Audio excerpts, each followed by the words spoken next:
অহনা আর বাড়ির সব বউরা ছদ্মবেশে 5 স্টার হোটেলে গিয়ে শুরু করে দিল পার্টি। অন্যদিকে অর্জুন অহনাকে দেখতে গিয়ে বকা খেল নিজের বসের কাছে।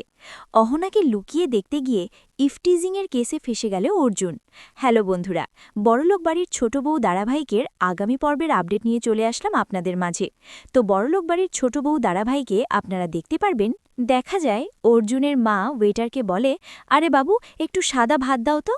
অর্জুন ওর মায়ের গলার আওয়াজ শুনে অবাক হয়ে যায়।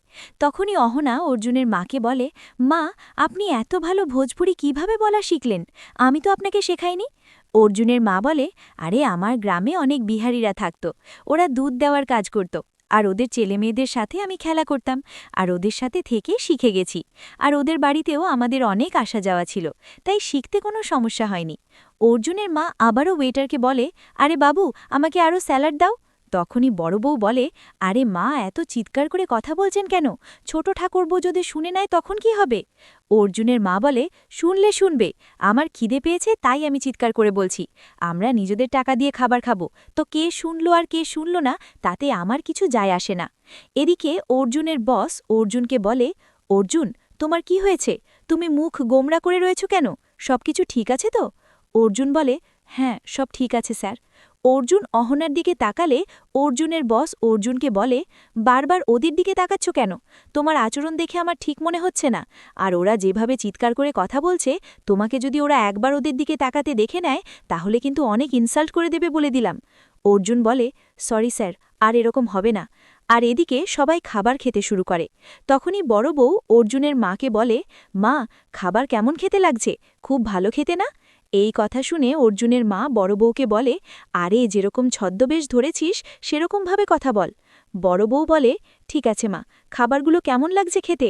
অহনা তখনই বড় বউকে বলে, আরে দিদি, তুমি এত ভালো মারাঠি কি করে শিখলে? আমি তো তোমাকে শেখাইনি। বড় বউ বলে, আরে অহনা, আমাদের বাড়িতে একটা মারাঠি পরিবার ভাড়ায় থাকত, তাই ওদের থেকেই শিখে গেছি। তাও বেশি বলতে পারি না, অল্প অল্প মারাঠি বলতে পারি। তখনই মিতা বলে, ওয়াও, ভেরি নাইস, তোমরা এত কিছু জানো। কই, এর ব্যাপারে আগে কখনো তো বলনি। তখনই টুকুন ওয়েটারকে বলে, ওয়েটার কামিং। ওয়েটার আসলে টুকুন বলে, আমার জন্য 1 প্লেট রাইস আর সবার জন্য কোল্ড ড্রিঙ্কস নিয়ে এসো। তারপর অর্জুনের কলিগ ওয়েটারকে দেখে বলে, আরে ওদের তো অর্ডারই শেষ হচ্ছে না, কেউ কি আমাদের অর্ডার নেবে নাকি আমরা চলে যাব? ওয়েটার বলে, সরি স্যার, আসলে ওনাদের অর্ডার অনেক রয়েছে তো তাই জন্য একটু দেরি হয়েছে। অর্জুনের বস বলে, ওরা বেশি অর্ডার দিচ্ছে বলে কি শুধু ওদেরই অর্ডার নেবে? আমরা কি কম অর্ডার দেব নাকি? অন্যদিকে দেখা যায় অহনা খাবার খেতে খেতে কেসে ওঠে, আর তখনই ও নিজের মাথার ঘুমটা তোলে, আর অর্জুন অহনার মুখ দেখে নেয়। আর অহনা তখনই ওড়না দিয়ে নিজের মুখ ঢেকে নেয়। আর অহনা যখন দেখে অর্জুন ওকে দেখেছে, তখনই অহনা বলতে শুরু করে, আরে আজকাল তো মেয়েদের রাস্তায় বেরোনোই মুশকিল হয়ে গেছে। ছেলেরা এমনভাবে মুখের দিকে তাকিয়ে দেখতে থাকে, ইচ্ছে করে এক থাপ্পড় মেরে দাঁত ভেঙে দিই। অর্জুন তো অহনার এই কথা শুনে ইতস্তত হয়ে পড়ে। অর্জুন মনে মনে বলে, কিন্তু আমি তো এক্ষুনি অহনাকে দেখলাম, তবে মেয়েটা তো পাঞ্জাবিতে কথা বলছে। দুজন মানুষ একই রকম দেখতে কিভাবে হতে পারে? সবকিছুই অদ্ভুত লাগছে। তখনই অহনা টুকুনকে ইশারা করলে টুকুন অর্জুনকে থ্রেড দিয়ে বলে, এদিকে তাকিয়ে মেয়েদেরকে দেখছো কেন? তোমার কি কোনো সাহায্য চাই? আর একবার এরকম করলে একেবারে কেটে রেখে দেব। অর্জুন তখনই বলে, আরে না না, I am so sorry. Arjun কান ধরে ওদের কাছে ক্ষমা চায়। তখনই মেজ বউ রাজস্থানী ভাষায় বলতে শুরু করে, মেয়ে দেখেই একেবারে মুখ থেকে লাল পড়তে শুরু করেছে, আর একবার যদি ওকে দেখতে পাই তাহলে আমি ওর চোখের লঙ্কা গুঁড়ো ছিটিয়ে দেব।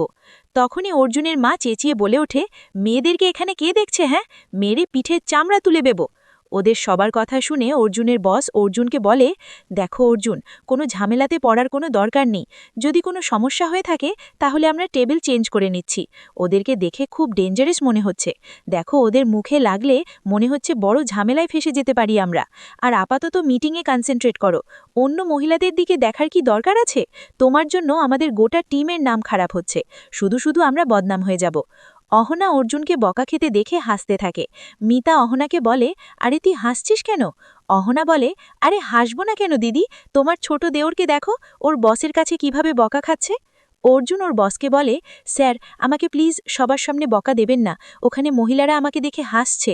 অর্জুনের বস বলে, তুমি তো হাসার মতনই কাজ করেছ, এরকম অপরিচিত মেয়েদেরকে কেউ দেখে নাকি? অর্জুন বলে, আসলে স্যার, ওদেরকে দেখে মনে হলো হয়তো আমি ওদেরকে চিনি, তাই জন্য দেখছিলাম। অর্জুনের বস বলে, কি ভুলভাল কথা বলছো, ওখানে কেউ মারাঠি, কেউ রাজস্থানী, কেউ পাঞ্জাবি, কি করে তুমি ওদেরকে চিনবে? আমার তো মনে হচ্ছে ওরা ট্যুরিস্ট, আর নয়তো কোনো ধার্মিক অনুষ্ঠানে যাচ্ছে। অর্জুন বলে, স্যার, হয়তো আপনি ঠিকই বলছেন, আমার মনে হয়েছিল যে আমি ওদেরকে চিনি।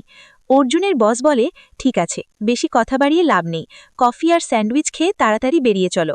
তখনই অর্জুন দেখে অহনাদের টেবিলে ধোসা দেওয়া হচ্ছিল, আর এই দেখে অর্জুন ওর বসকে বলে, স্যার, এখানে ভালো ধোসা পাওয়া যায়, আমরা কি সেটা অর্ডার করতে পারবো?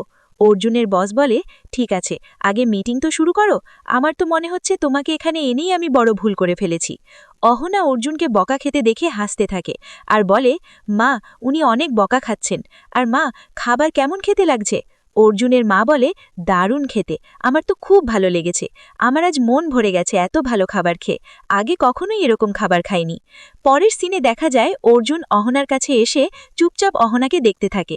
অহনা অর্জুনকে বলে, কি হয়েছে, কি দেখছেন আপনি? অর্জুন বলে, এমনি দেখছি তোমাকে। অহনা বলে, অনেক মন দিয়ে দেখছেন দেখছি, প্রথমবার দেখছেন নাকি আমাকে? অর্জুন বলে, না তো। তুমি জানো অহনা, আজ আমার অফিস থেকে আসতে কেন এত দেরি হলো? কারণ আজ আমার একটা মিটিং ছিল, আর মিটিংটা রেস্টুরেন্টে ছিল। অহনা বলে, তাই নাকি? রেস্টুরেন্টে মিটিং ছিল?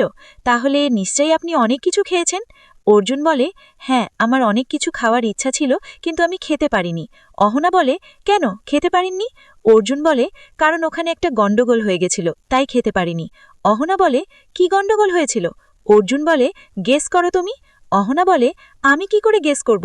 আমি কি করে জানবো আপনার অফিসে কি গন্ডগোল হয়েছে? অর্জুন বলে, অহনা, অফিসে না রে, রেস্টুরেন্টে। অহনা বলে, তো আমি কি করে জানবো আপনি কোন রেস্টুরেন্টে গিয়েছিলেন? অর্জুন বলে, সেটাই, তুমি কিভাবে জানবে? তবে আমি ভাবছিলাম তুমি তো এই শহরেই থাকো, তো তুমি নিশ্চয়ই রেস্টুরেন্টে আগেও গেছো। অহনা বলে, হ্যাঁ, আমার বান্ধবীদের সাথে আমি গিয়েছিলাম, তবে আমি আমার বান্ধবীদের সাথে যেখানে গিয়েছিলাম সেটাকে ঠিক রেস্টুরেন্ট বলে না, আমরা ক্যাফেতে গিয়েছিলাম, আর রেস্টুরেন্টে শুধুমাত্র আমি আপনার সাথেই গিয়েছি। আর আপনার মনে আছে, রেস্টুরেন্টে যখন আমরা গিয়েছিলাম তখন আমাদের ওখান থেকে কিছু না খেয়ে চলে আসতে হয়েছিল? অর্জুন বলে, হ্যাঁ, আমার খুব ভালো মতো মনে আছে। তবে তুমি জানো অহনা, আমি কোন রেস্টুরেন্টে গিয়েছিলাম? অহনা বলে, আমি কি করে জানবো আপনি কোন রেস্টুরেন্টে গিয়েছিলেন, আর আপনার রেস্টুরেন্টের নাম কি? অর্জুন বলে, আমরা যে রেস্টুরেন্টে গিয়েছিলাম সেই রেস্টুরেন্টের নাম হচ্ছে নোয়া। অহনা বলে, ওই রেস্টুরেন্টের নাম আমি শুনেছি, ওটা তো অনেক বড় রেস্টুরেন্ট, তাই না? ওখানে তো অনেক বড় বড় লোকেরা আসা যাওয়া করে, তবে আমি ওখানে কখনো যাইনি। অর্জুন বলে, হ্যাঁ, আমি এটাই ভাবছিলাম যে আমি এত বড় রেস্টুরেন্টে গেলাম আর আমার সাথে তুমি ছিলে না। কিন্তু তুমি জানো অহনা, আমার টেবিলের সামনে টেবিলে অনেক লেডিসেরা বসেছিল, ওদের একটা গ্রুপ ছিল, আর ওদের দিক থেকে আমি চোখ সরাতে পারছিলাম না, আর ওদের মধ্যে থেকে একজনকে দেখতে একদম তোমার মতো লাগছিল। অহনা এই কথা শুনে উদ্বিগ্ন হয়ে পড়ে। অহনা বলে, আপনি ওখানে মিটিং করতে গিয়েছিলেন নাকি মেয়েদেরকে দেখতে গিয়েছিলেন? অর্জুন বলে, অহনা, এখন উল্টোপাল্টা কথা বলো না আমাকে। তুমি?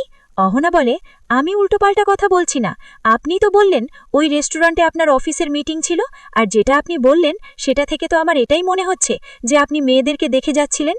অর্জুন বিরক্ত হয়ে বলে, অহনা, আজ পর্যন্ত আমি তোমাকে ছাড়া আর অন্য কোনো মেয়েকে দেখিনি, কিন্তু জানি না কেন ওই মেয়েটার দিক থেকে আমার চোখ সরছিল না। অহনা বলে, আচ্ছা, এসব ছাড়ুন, আর বলুন আপনি ওখানে রেস্টুরেন্টে কি কি খেয়েছেন? অর্জুন বলে, আমি ওখানে ধোসা খেয়েছি, খুব টেস্টি ছিল, কিন্তু ধোসা খেয়ে আমার পেট ভরেনি। অহনা তখন এক্সাইটেড হয়ে বলে, কেন, এত বড় বড় ধোসা খাওয়ার পরেও আপনার পেট ভরেনি? অর্জুন বলে, অহনা, আমি তো আপনাকে বলিনি যে ধোসাগুলো অনেক বড় বড় ছিল, তো আপনি কি করে জানলেন যে ধোসাগুলো অনেক বড় বড় ছিল? অহনা বলে, আসলে বড় বড় রেস্টুরেন্টে বড় বড় ধোসাই বানায়, আর সেটা আমি ফুটোতে দেখেছি, তাই বললাম। অর্জুন বলে, আচ্ছা, আমার মনে হলো যে তুমিও ধোসা খেয়েছো, আর তুমি ওখানেই ছিলে, আর আমি হয়তো তোমাকে দেখতে পাইনি। অহনা বলে, আরে, কি আর কি মারছেন আপনি, আমি ওখানে কিভাবে থাকব? আমি কি ভূত নাকি যে রেস্টুরেন্টে চলে যাব? অর্জুন বলে, আরে, এটাও তো একটা ট্যালেন্ট অহনা। অহনা বলে, কি, ভূত হওয়া ট্যালেন্ট? অর্জুন বলে, না, তবে নিজের সত্যিটা না জানতে দেওয়া, এটাও তো একটা অনেক বড় ট্যালেন্ট। অহনা বলে, এসব আপনি কি বলছেন? অর্জুন বলে, আরে না, আমি বলতে চাইছি যে মাঝে মাঝে তো মানুষও ছদ্মবেশে ঘুরে বেড়ায়, আর এমনভাবে কিছু কিছু মানুষ রূপ বদলায় যাদেরকে চেনাই দায় হয়ে পড়ে। অহনা অর্জুনের এই কথা শুনে একটু ভয় পেয়ে যায়। অহনা বলে, কে রূপ বদলে ঘুরে বেড়াচ্ছে অর্জুন? অর্জুন বলে, আরে তুমি এরকম রিয়্যাক্ট করছো কেন? আমি কি তোমাকে বলেছি নাকি যে তুমি ছদ্মবেশে ঘুরে বেড়াচ্ছ? আমি তো একটা নর্মাল কথা বলছি। অহনা বলে, হ্যাঁ, তো আপনি আমার কথা কেন বলতে যাবেন? আমি কি ছদ্মবেশে ঘুরে বেড়াই নাকি? অর্জুন বলে, হ্যাঁ, তুমি কেন ছদ্মবেশে ঘুরে বেড়াবে? তুমি তো একদম ঠিক আছো, তুমি তো কিছুই করনি। তবে আমি বলছিলাম, তুমি আজ সারাদিন কি করলে বাড়িতে? অহনা বলে, আজ হঠাৎ আপনি এরকম প্রশ্ন করছেন? এর আগে তো কখনো আপনি আমাকে এরকম প্রশ্ন জিজ্ঞাসা করেননি। অর্জুন বলে, কেন? আমি তোমাকে জিজ্ঞাসা করতে পারবো না? একটা কথা বলো অহনা, যখন আমি তোমাকে এরকম প্রশ্ন জিজ্ঞাসা করি না, তখন তুমি আমার উপর রাগ করো, আর আজ যখন তোমাকে প্রশ্ন জিজ্ঞাসা করছি, তখন তুমি আমাকে উল্টে প্রশ্ন করছো আর রাগও করছো। তাহলে তুমি বলে দাও আমাকে, আমি তোমাকে কিভাবে খুশি করতে পারি? অহনা বলে, আমি সারাদিন বাড়িতে কি করেছি সেটা আপনি নিজেই গেস করে নিন। কি আর করব, আমি তো বেকার, তাই সারাদিন বাড়িতেই থাকি, বাড়ির কাজকর্ম করি। অর্জুন বলে, নতুন কিছু করনি তুমি? অহনা বলে, কই না তো। হ্যাঁ, তবে আমি ছাদে গেছিলাম, আর ওখানে গিয়ে অনেক গল্প করেছি। অর্জুন বলে, ও, বৌদিদের সাথে গল্প করছিলে?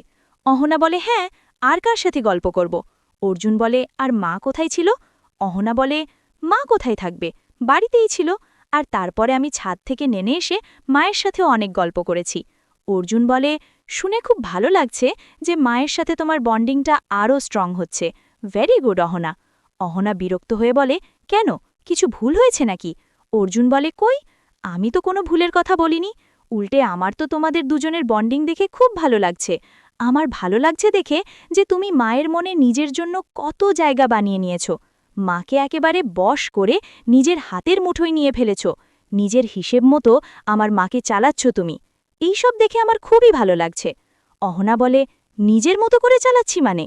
অর্জুন বলে, মানে তোমার কথাতে মা নিজের বাপের বাড়িতে চলে গেল, এটা অনেক বড় বিষয় অহনা। আর এছাড়া তুমি আমার সাথে বিয়ে বাড়ি না গিয়ে মায়ের সাথে থাকলে আমার এখন মনে পড়ল যে বিয়েতে তুমি আমার সাথে গেলে না। হয়তো তোমার আমার সাথে থাকার জায়গায় মায়ের সাথে থাকতে বেশি ভালো লাগে, সেটাই আমি এখন বুঝতে পারছি। অহনা বলে, হ্যাঁ, আসলে আমি তো ওখানে কাউকে চিনি না, তাই জন্যে আমি যাইনি। আপনি এসব ছাড়ুন না, আপনি বলুন, আপনি রেস্টুরেন্টে শুধুমাত্র ধোসা খেয়েছেন নাকি আরও অন্য কিছু খেয়েছেন? অর্জুন বলে, হ্যাঁ, আমি ধোসা ছাড়া আলু কাবুলিও অর্ডার করেছিলাম, আর আলু কাবুলিটা না প্রচণ্ড ঝাল ছিল। এত ঝাল ছিল যে এত ঝাল খেয়ে আমার অবস্থা খারাপ হয়ে গেছিল। অহনা বলে, ঝাল লেগেছে আপনার? অর্জুন বলে, হ্যাঁ, তোমার ঝাল লাগেনি? অহনা বলে, কই, আমার তো ঝাল লাগেনি। অর্জুন বলে, তোমার ঝাল লাগলো না কেন? আমার তো প্রচণ্ড ঝাল লেগেছে অহনা। অহনা বলে, সত্যি বলতে আমার তো আরও ঝাল খেতে ইচ্ছে করছিল, তাই আমি ওদেরকে বলেছিলাম আরও ঝাল দিয়ে দিতে। অহনা তো কথায় কথায় অর্জুনকে সত্যিটা বলেই দেয় আর নিজেই বিপাকে পড়ে যায়। অর্জুন বলে, কি হয়েছে অহনা? অহনা কিছু না বললে অর্জুন বলে, তোমার সাথে আর কে রেস্টুরেন্টে গেছিল অহনা? অহনা এই কথা শুনে খুব ভয় পেয়ে যায়, আর অহনা মিথ্যে বললে অর্জুন বলে, অহনা, যখন তুমি আমার সামনে সত্যিটা বলেই দিয়েছ, তাহলে এখন আর নাটক করে কোনো লাভ নেই। আমাকে সত্যিটা বলো, তুমি মাকে নিয়ে রেস্টুরেন্ট অবধি চলে গেলে? এত বড় সাহস তোমার! অহনা তো অর্জুনের কথা শুনে ভয়ে কিছু বলতে পারে না। তো বন্ধুরা, আপনাদের কি মনে হয়, অর্জুন কি অহনা আর বাড়ির বাকি বউদের রেস্টুরেন্টে যাওয়ার কথাটা মেনে নিতে পারবে? অহনা কি অর্জুনকে বোঝাতে সক্ষম হবে, নাকি অর্জুন এই নিয়ে শুরু করবে ঝামেলা আর বাড়ির সকলকে জানিয়ে দেবে? সেটা আমাকে কমেন্টে অবশ্যই জানাবেন। তাহলে দেখা হচ্ছে পরের ভিডিওতে।